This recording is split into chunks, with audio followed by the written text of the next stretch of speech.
Hello student, तो आज हम चालू करेंगे कंजर्वेशन ऑफ मोमेंटम। तो मैंने बताया था कंजर्वेशन का मतलब क्या होता है। लास्ट वीडियो में मैंने बताया था कंजर्वेशन का मतलब होता है जिस चीज को कभी भी ना तो बनाया जा सके ना तो बिगाड़ा जा सके, जस्ट उसके फॉर्म को एक दूसरे से बस बदला जा सके। तो कंजर्वेशन ऑफ एनर्जी आप जानते ही होगे। So what is conservation of energy? Energy neither be created not be destroyed, it can be change from one form to another form. यही तो बचपन में पढ़ते आ रहे हो, रटते रहे हो, ये बचपन से रटते जा रहे हैं भाई कि एनर्जी को ना तो बनाया जा सकता है ना तो बिगाड़ा जा सकता है। ठीक है, बस एक फॉर्म से दूसरे फॉर्म में चेंज किया जा सकता है। वैसे ही कंजर्वेशन ऑफ मोमेंटम पढ़ेंगे। तो कंजर्वेशन ऑफ मोमेंटम का मतलब यार कि मोमेंटम क्या होगा, ना तो बनाया जा सकेगा ना तो बिगाड़ा जा सकेगा। मतलब क्या, इनिशियल और फाइनल वैल्यू क्या हो हमेशा सेम रहेगी। कहने का मतलब ये है, जो शुरुआत में रहेगा, जो इनिशियल रहेगा, वही चीज फाइनल रहेगा, वो बदलेगा नहीं। तो मोमेंटम क्या होता है, कंजर्व्ड होता है। मान लो अब मोमेंटम क्या बताया भाई, लास्ट टाइम मैंने बताया था second law of motion, third law of motion भी बताया था, action reaction, first law of motion बताया था भाई। एक बार रिपीट कर दे रहा हूं 2 मिनट के अंदर। सबसे पहली बात बताया था मैंने फर्स्ट लॉ। तो न्यूटन फर्स्ट लॉ क्या था भाई कि कोई ऑब्जेक्ट अगर चल रहा है तो चलते रहना चाहेगा, रुका है तो रुके रहेगा, जब तक कि उस पर कोई एक्सटर्नल फोर्स ना लगा दिया जाए, कोई बाहरी बल ना लगा दिया जाए उसको रोकने के लिए, तब तक वो वहीं का वहीं रहेगा। ठीक है, ये पहला बताया था। दूसरा लॉ क्या बताया था, second law of motion. Second law of motion क्या बोलता है भाई कि अगर किसी ऑब्जेक्ट के अंदर फोर्स लगाओगे तो एक्सेलरेट करने की कोशिश करेगी, लेकिन अगर कोई ऑब्जेक्ट क्या है एक्सेलरेशन में है, चल रहा है, तो याद रखना कि उसके अंदर फोर्स जरूर लग रहा होगा। तो force is equal to mass into acceleration, ये बताया था और उसको डिराइव किया हुआ था। तो मैंने एक बात निकाला था कि फोर्स क्या होता है, rate of change of momentum is called force. तो व्हाट इज मोमेंटम? मोमेंटम क्या होता है, मास और वेलोसिटी का क्या होता है, मल्टीपल होता है, दैट इज कॉल्ड मोमेंटम। बात समझ में आया? तो मोमेंटम का मतलब समझ में आया क्या होता है, मास और वेलोसिटी का क्या होता है, मल्टीपल होता है। क्लियर हुआ बात? ठीक है, अब मोमेंटम को अगर अच्छे से समझा जाए तो क्या, मैंने बहुत अच्छे से बताया था यार कि मोमेंटम क्या होता है, एक तरीके से चोट है। मोमेंटम एक चोट है। चोट क्या है भाई कि अगर से मान लो कोई ऑब्जेक्ट भारी है और उसको स्लो गिराया जाए तब भी आपको चोट लगेगा, लेकिन एक ऑब्जेक्ट हल्का है और उसकी वेलोसिटी को तेज कर दिया जाए, उसकी स्पीड को तेज कर दिया जाए, तभी चोट लगेगा। तो मोमेंटम यही तो है कि अगर मास ज्यादा होगा तो ऑब्जेक्ट ज्यादा तेज तो नहीं भागेगा, लेकिन चोट तो ज्यादा लगेगा ना। लेकिन अगर मास कम होगा, हल्का होगा कोई ऑब्जेक्ट, तो तेज ज्यादा भागेगा, तब भी आपको चोट लगेगा। यही तो वजह है कि क्या होगा, मोमेंटम कंजर्व होता है कि अगर कोई ज्यादा है, कुछ ज्यादा है तो कुछ कम है, तो कुछ ज्यादा है तो कुछ कम है। इसकी वजह से मोमेंटम क्या होता है, कंजर्व होता है। और मैं इसको प्रूव करूंगा। ये कहां प्रूव करूंगा, Newton third law. Third law क्या बोलता है, एक्शन तो रिएक्शन। अरे यार सिंपल सी बात, रॉकेट के अंदर क्या होता है, धुआं जो भी है, गैस क्या होता है, नीचे निकलती है और रॉकेट ऊपर भागती है। एरोप्लेन भी वैसे चलती है। बलून ले लो यार, बलून के अंदर आप क्या करो, हवा भर दो, हवा जिधर जाएगी उसके अपोजिट डायरेक्शन में क्या बलून जाएगा। किसी भी बोर्ड को मारोगे तो आपको भी चोट लगेगा नहीं लगेगा, बताओ? तो इसको भी चोट लगा यार। ठीक है, ज्यादा नहीं लगा, एक्टिंग करने की जरूरत नहीं है। ठीक है, तो यहां पे क्या, इसको मारा तो यहां पे चोट लगा, तो इस पे भी हाथ भी चोट लगा कि नहीं लगा, तो उसका मतलब बोर्ड भी मुझे मारा, तो एक्शन किया तो रिएक्शन हुआ। यही तो पढ़ना है। तो इसी में प्रूव करूंगा कि मोमेंटम, कंजर्वेशन ऑफ मोमेंटम क्या होता है। तो कंजर्वेशन ऑफ मोमेंटम यही है भाई कि मोमेंटम जो होता है वो इनिशियल और फाइनल में क्या होता है, बदलेगा नहीं। तो चलो दो ऑब्जेक्ट को चोट कैसे लगेगी, जब टकराएंगे ना। हमें चोट कैसे लगेगी, जब दो ऑब्जेक्ट टकराते हैं तभी तो चोट लगता है, तो टकराने पर ही चोट लगेगा, ऑब्वियस सी बात है। तो कोलाइड करते, चलिए दो ऑब्जेक्ट है, एक कार ले लूं, एक बाइक ले लिया जाए, चलो दोनों को टकरा देते हैं। एक मोटा आदमी एक पतला आदमी, चलो टकरा देते हैं दोनों को। फिर देखता हूं कि कंजर्व, ये कंजर्व है कि नहीं, मोमेंटम को देखते हैं कंजर्व है कि नहीं। पहले एक बात बता दूं कि पूरी बात क्लियर नहीं कि आपको क्या है, एक्सीलरेशन के बारे में जानना होगा कि एक्सीलरेशन होता है change in velocity divide by time. तो एक्सीलरेशन होता है, मोमेंटम क्या होता है, mass into change in velocity. ये बात अगर जानोगे नहीं तो मजा किरकिरा हो जाएगा, इसलिए पिछली वीडियो में जाके देख लो अगर दिल कर रहा है तो, नहीं तो डायरेक्ट इतने काबिल हो तो समझने की कोशिश करो। चलिए देखते हैं कंजर्वेशन ऑफ मोमेंटम। पहले हेडिंग डाल दे, कंजर्वेशन ऑफ मोमेंटम। मतलब क्या भाई, मतलब समझो यार, मतलब तो सब कुछ, मतलब समझ में आ गया, मतलब मजा आ गया। कंजर्वेशन ऑफ मोमेंटम तो मतलब अगर कोई ऑब्जेक्ट, मोमेंटम मतलब मैंने पहले बता रहा हूं चोट, और मोमेंटम होता क्या है जानता हूं यार, तुम लोग क्या ना बहुत लेजी होते हो। मैं सबसे पहले बता दूं मोमेंटम होता क्या है। तो मोमेंटम को डिनोट करते हैं भाई, लिख दो इधर से, नहीं तो बोलोगे क्या डायरेक्ट बता दिया। लेकिन आपको मालूम हो जाए कि पिछली वीडियो में सब बताया हूं, लेकिन फिर भी तसल्ली के लिए यहीं पे समझ लो यार। मोमेंटम होता है mass into change in velocity. Change in momentum क्या होता है? Mass into velocity. सीधा सीधा बात करो, मास और वेलोसिटी के मल्टीपल को क्या बोलते हैं? मोमेंटम बोलते हैं। और इसको सिंपल लैंग्वेज में चोट बोल रहा हूं, आसानी से समझ में आ जाएगा ये बात, ठीक है। अब मैंने बताया था भाई ये चीज, ये बता चुका हूं, और ये भी बताया था कि force is equal to mass into acceleration होता है। मास एक्सीलरेशन बराबर होता है change in velocity divide by time. बताओ मास इनटू वेलोसिटी को हम लोग क्या बोलते हैं भाई? चेंज इन वेलोसिटी को चेंज इन मोमेंटम बोलते हैं। तो ये change in momentum divide by T हो जाएगा, मोमेंटम को पी से डिनोट करते हैं। तो जरा बताओ फोर्स क्या होता है भाई? Rate of change of momentum is called force. बहुत अच्छे से बताया था, डाउट नहीं होना चाहिए यार, मेरे कहने का मतलब ये। तो आपको ये पता चला कि ये तो मैंने आपको समझा दिया, सेकंड लॉ हो गया। तो यहां पे अगर मैं इसी को लिखना चाहूं कि फोर्स क्या होता है भाई, तो आप लिखोगे कि फोर्स होता है mass into change in velocity. मतलब क्या भाई? Final velocity minus initial velocity divide by time. तो इसको याद रखना, ये काम आने वाला है, ये बहुत ज्यादा काम आने वाला है, तभी बता रहा हूं। कुछ वजह है, जब ये समझ में आ गया ना तो कंजर्वेशन ऑफ मोमेंटम ऐसे ही समझ में आ जाएगा। ये बात समझ में आया? दिमाग में फोटो खींच लो, दिमाग के अंदर आ गया, आ गया, मिटाऊं? ठीक है। Momentum mass into change in velocity divide by time. Okay, अब क्या काम करते हैं? सच में चलते हैं कि भाई दो ऑब्जेक्ट को टकराता हूं मैं, और टकरा के देखता हूं कि क्या सच में दोनों ऑब्जेक्ट का मोमेंटम इनिशियल और फाइनल बराबर होगा। देखते हैं भाई क्या करना है अपने को। Page number 1, page number 2 start करते हैं। पेज नंबर 2 में क्या है कि नहीं? तो पेज नंबर 2 में क्या करेंगे भाई? चल भाई इधर से, बहुत आसान है, इसको मान लो। फिजिक्स क्या है? मानने पर डिपेंड है। चलो मान लो ये क्या है? हमारी बाइक है, ऐसे ये बाइक है, और बाइक से किससे टकराऊं? जरा बता ना। बाइक को टकरा रहा हूं किससे भाई? चल ट्रक से। नहीं यार, मर जाएंगे। कार से, तब भी तो मर ही जाएंगे। चलो बाइक को कार से टकरा रहा हूं। चल मान लीजिए यार बाइक का मास m है, तो कार का भी मास m है। बेवकूफ हो, मानना पड़ेगा। मान लो बाइक का मास m1 है और कार का मास m2 है। अब अच्छा लग रहा है, क्यों? क्योंकि अलग अलग है ना, तो अच्छा लग रहा है। अब क्या काम कर रहे हैं? दोनों एक ही डायरेक्शन में, इधर आ रहा है, ये इधर आ रहा है, दोनों एक डायरेक्शन में जा रहे हैं भाई। रोड यही है, आ रहे हैं, आमने सामने पड़ गए। तो इसको आमने सामने आने को बोलते हैं अप्रोचिंग। ओहो, मस्त लग रहा है, वर्ड बहुत अच्छा लग रहा है। अप्रोचिंग, अप्रोच कर रहा है, एक दूसरे के अप्रोच कर रहा है। उसके बाद क्या हुआ? धड़ाम, क्या टकरा गए यार। देखो ना, बाइक क्या हुई?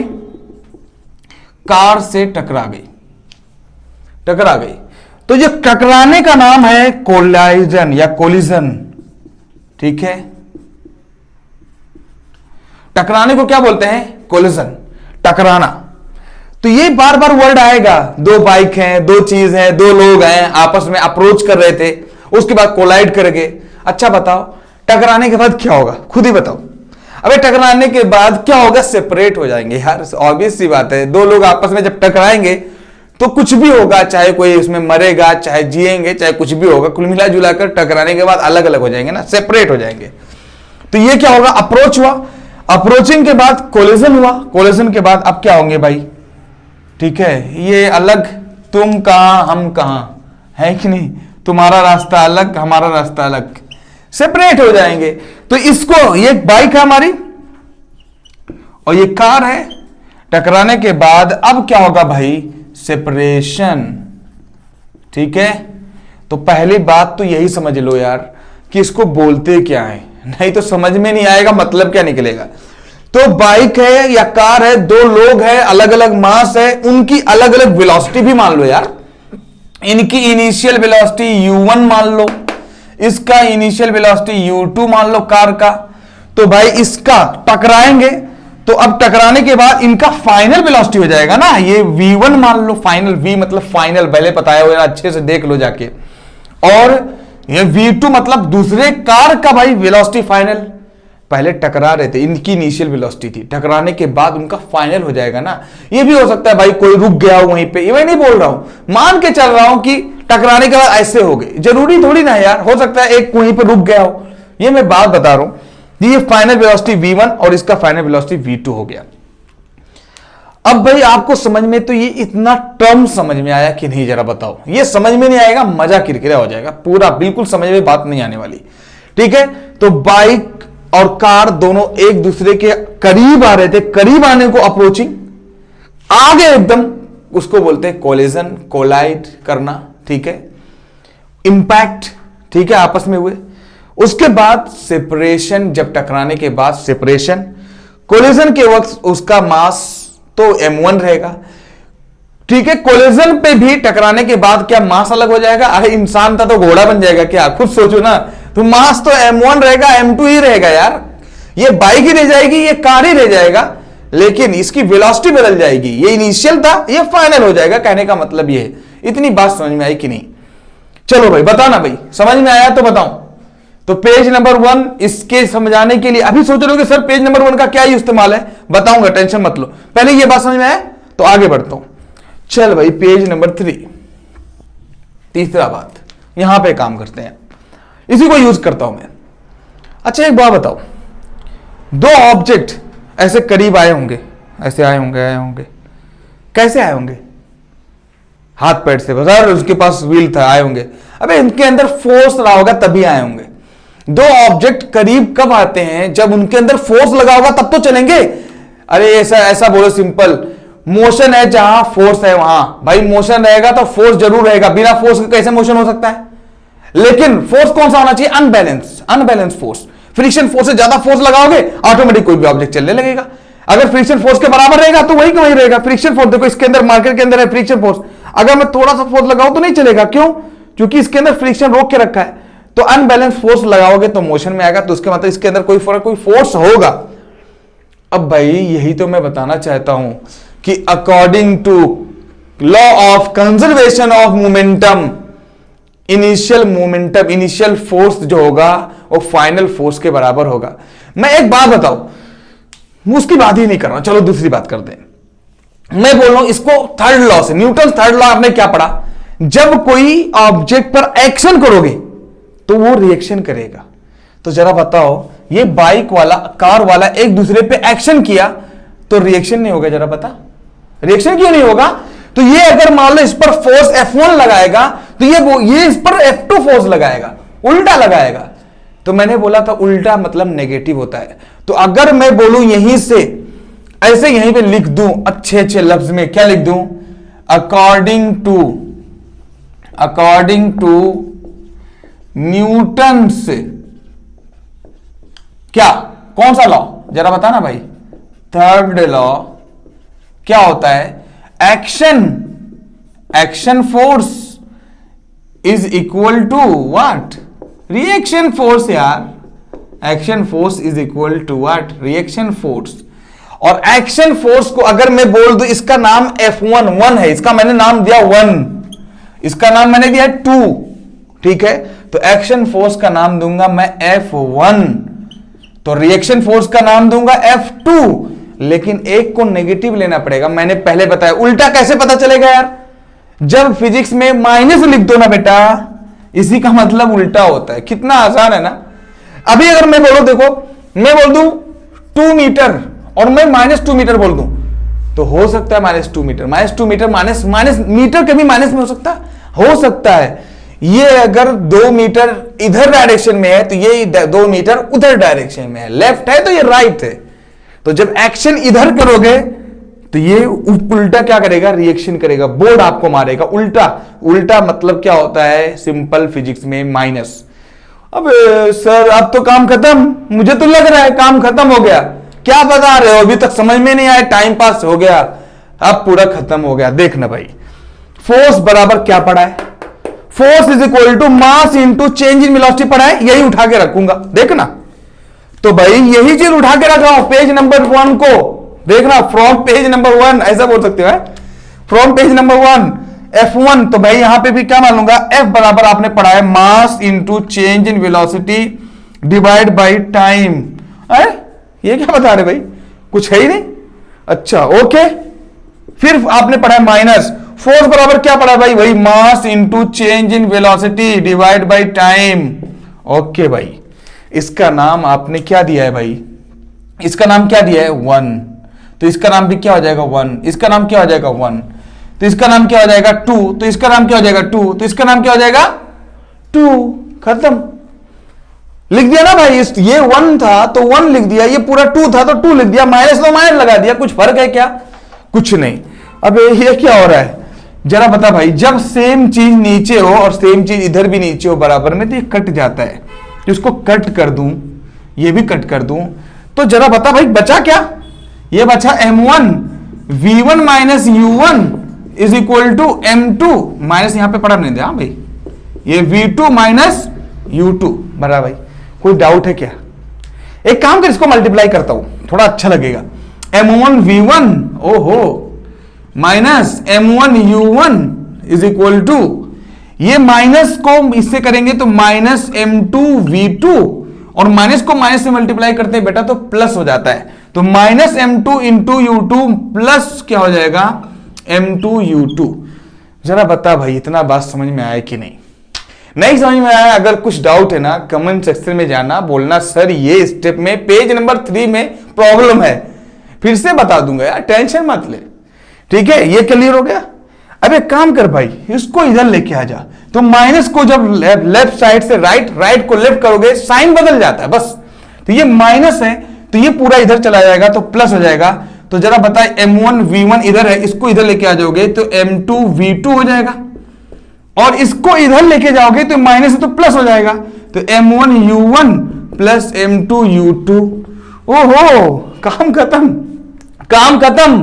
देखना भाई ये पूरा चीज इनिशियल लिखा दे, m1 u1, आपने तो पहले से पढ़ा था कि सर मास और वेलोसिटी ही तो मोमेंटम होता है, तो इनिशियल देखना, इनिशियल मास, इनिशियल मोमेंटम, ये भी इनिशियल मोमेंटम 1 का, इनिशियल मोमेंटम 2 का, यहां भी देख इनिशियल फाइनल मोमेंटम 1 का, फाइनल मोमेंटम 2 का। उसके मतलब क्या हुआ कि initial momentum final momentum is equal to initial momentum. Wow, मतलब इनिशियल मोमेंटम जो होगा वो फाइनल मोमेंटम, यहां पे आई मतलब इनिशियल, एफ मतलब फाइनल, इनिशियल मोमेंटम जो होगा वो फाइनल मोमेंटम के बराबर होगा। मतलब टकराने पर क्या होगा, देखना दो ऑब्जेक्ट आपस में टकराए तो टकराने के बाद क्या होगा, जो इनिशियल टकराने से पहले जो इनके अंदर मोमेंटम रहा होगा, जो चोट, टकराने के बाद भी उनका मोमेंटम क्या होगा, बराबर होगा। यही तो कंजर्वेशन ऑफ मोमेंटम है। कंजर्वेशन का मतलब क्या होता है, कोई भी चीज जो क्या होती है इनिशियल फाइनल वैल्यू पे डिपेंड नहीं करती, हमेशा एक जैसी होती है, बदले नहीं। तो टकराने से पहले टकराने के बाद जैसे था वैसे रह गया, तो मोमेंटम क्या है, बदलता नहीं है। प्रूव हो गया यार, तो हेंस क्या बोल सकते हो, मोमेंटम इज कंजर्व्ड, बस हो गया prove. Hence momentum is conserved. Why? Because of final momentum is equal to initial momentum. So now you got my point. I think. हाँ समझ में आ गया। ओके खत्म हो गया, कंजर्वेशन ऑफ मोमेंटम खत्म हो गया।